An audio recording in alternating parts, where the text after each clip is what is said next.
This is the next part of Audacity, and we're going to start with the file that we created in the last part, where I recorded the first paragraph of A Tale of Two Cities by Charles Dickens. I'd just like you to listen to it as it plays. So I'm going to make sure we go to the beginning of the file, press the play button, sit back and listen. It was the best of times, it was the worst of times. It was the age of wisdom, it was the age of foolishness. It was the epoch of belief, it was the epoch of incredulity. It was the season of light, it was the season of darkness. It was the spring of hope, it was the winter of despair. We had everything before us, we had nothing before us. We were all going direct to heaven, we were all going direct the other way. A Tale of Two Cities by Charles Dickens. Okay, now if we go to the beginning, the first point I want to point out is that there's a little sound, and it's a little intake of breath before I began to actually speak. I'm going to point to it with the cursor, and it's this little blip here. Now if I left click the mouse button and then drag slightly to the right, I can highlight that little blip. Now I'm going to use the magnifier button here to zoom in. So this is the little sound, and when I play it you'll just hear a, well, listen.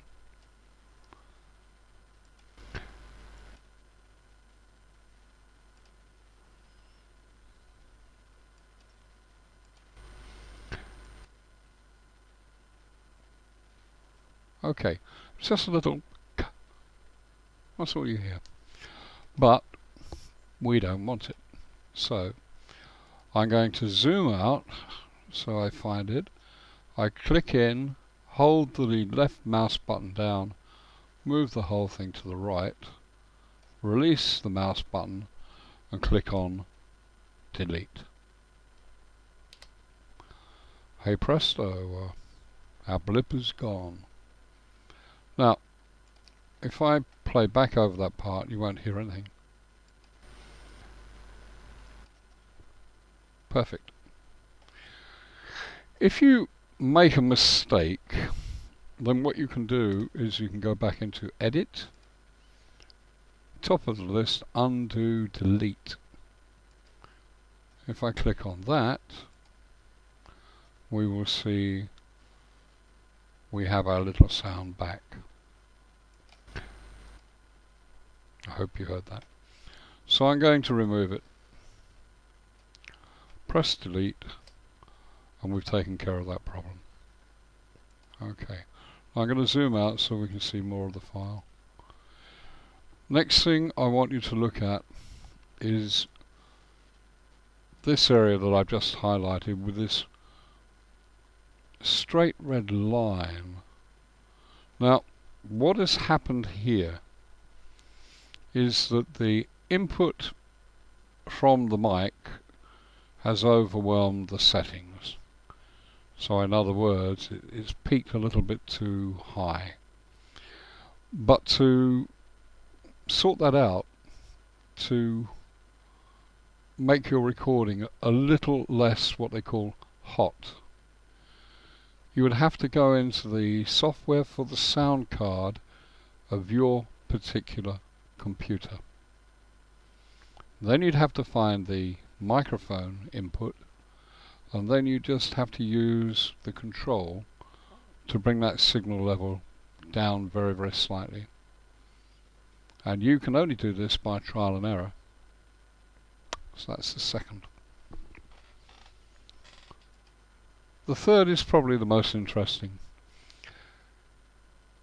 If we require silence between the speech, all we have to do is take a small sample using the mouse left click button, hold and drag. That just gives us a highlight area of a very quiet part of the recording. Then we go into Effect, come down to Noise Removal, and then we select Get Noise Profile. Having got Get Noise Profile, we go back into Effect, back into Noise Removal, and now we hit the Preview button, and this will play back a quiet passage like we just created. If that was okay, and I see no reason why it wasn't, you then go into, click into the space, Control A, highlights the whole of the recording, back into Effect, Noise Removal, OK. And that sets that level of quietness between the speech for the whole of the recording, and it's done pretty well instantaneously.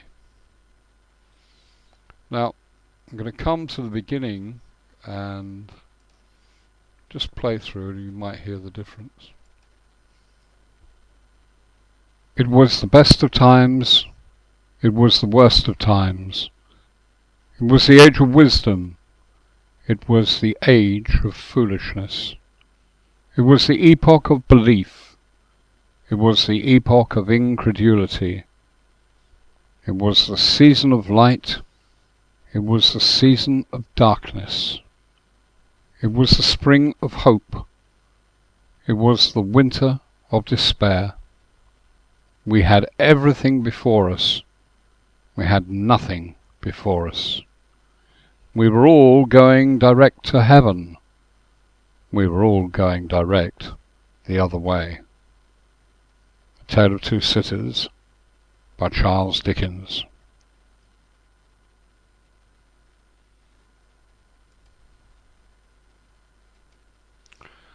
Finally, having created a file that we've now cleaned up, we need to save it.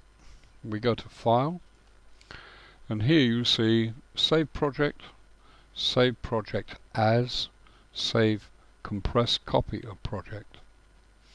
If we choose either of the three of those options, it will save it as an Audacity project, and you won't be able to play the file back any other way than through Audacity. So rather, what we need to do is we need to export the file. Click on Export. Here I'm going to record it as Audacity Demo Files number 5. So I'm just going to change that 4 to a 5. Down here, Save as Type MP3 files.